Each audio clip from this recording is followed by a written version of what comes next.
We have to control who lives here. That's never been more clear to me than it is right now. Me? Me?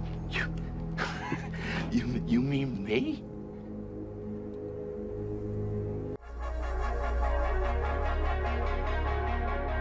Enigma.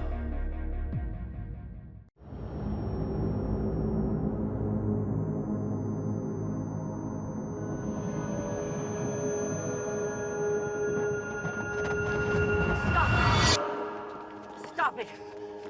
Right now. Touch him again, and I'll kill you. Damn it, Rick! I said stop! For what? You wanna kick me out? Rick's voice changes in tone when he says that you're going to kick me out. Paralanguage is the study of the voice, and not just in relation to what's being said, but also the tone, pitch, and pauses between words. This can give us so much information about what a person is feeling. Rick is going through significant emotional stress, and raises his voice to a higher pitch than normal, and strains his voice. Now, when we feel threatened, we try and appear intimidating. If we're going through the fight response, this would involve deepening the voice into a more threatening tone. However, Rick raises his voice, so we can see from that he doesn't feel intimidated or threatened by any of these people. He's genuinely shocked to hear that they might kick him out, and not someone like Pete, who started a fight and has been abusing his partner. Put that gun down, Rick.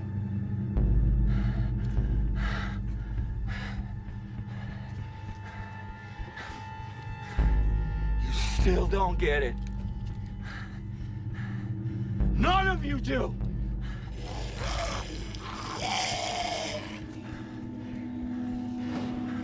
We know what needs to be done and we do it.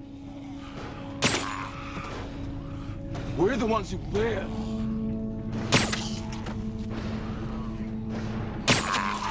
Rick then scans his eyes around the group and looks to the floor. This shows us that again he doesn't feel threatened by anyone around him.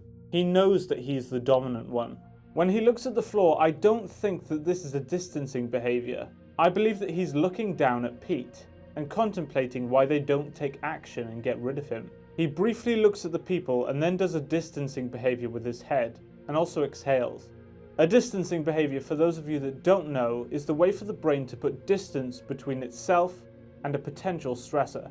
He does this distancing behavior as seeing their total lack of understanding causes him to feel stress and significant frustration. You just sit and plan and hesitate. You pretend like you know when you don't.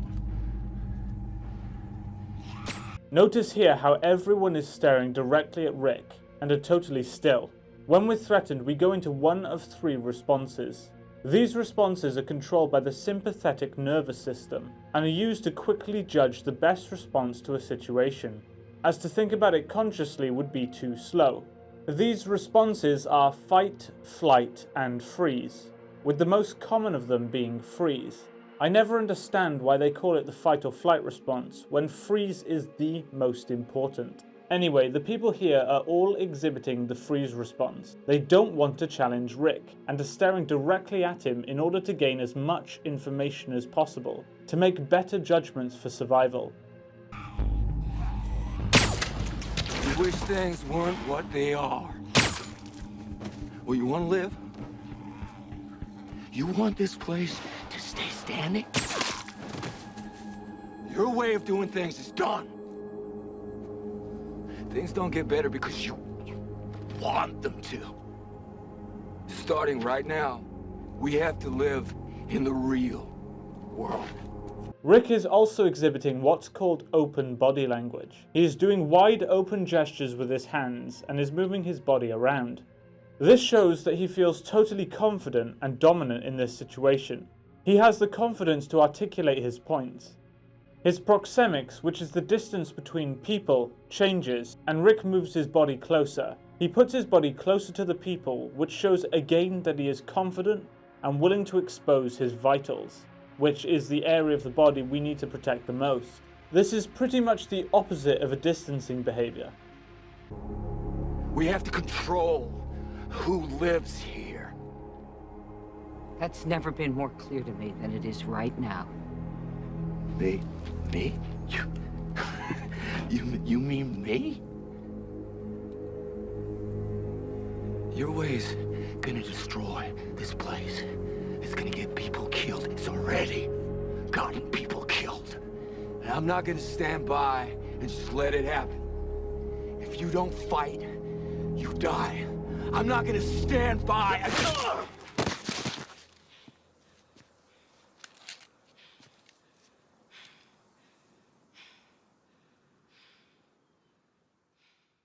Rick then exhibits something I touched on in a recent video. He does what's called emotional dysregulation. This basically describes a behavior that is exhibited when the brain's reaction to a situation is completely out of match with the context. Rick laughs briefly when the people suggest that he should leave Alexandria, despite the situation being incredibly intense and serious. This is the perfect example of emotional dysregulation. Rick then makes direct eye contact and leans in closer to the people when he is criticizing their way of living. He does this to stress the seriousness. Now, pretty much every video I get complaints about my observations being pretty obvious. And that's true. I can't always find tiny little bits of non-verbal communication that reveal something huge. The point of these videos is to show how accurate the scenes are to reality, and also to define and explain the non-verbal communication so that you get a better understanding of why we exhibit these behaviors. For instance, the acting here is brilliant. Rick does a combination of realistic body language cues, as do the rest of the characters here. So, thank you so much for watching this video. If you did enjoy it, please be sure to hit that like button and subscribe for more content, and also check out my Patreon if you'd like to support the channel further. Thanks for watching.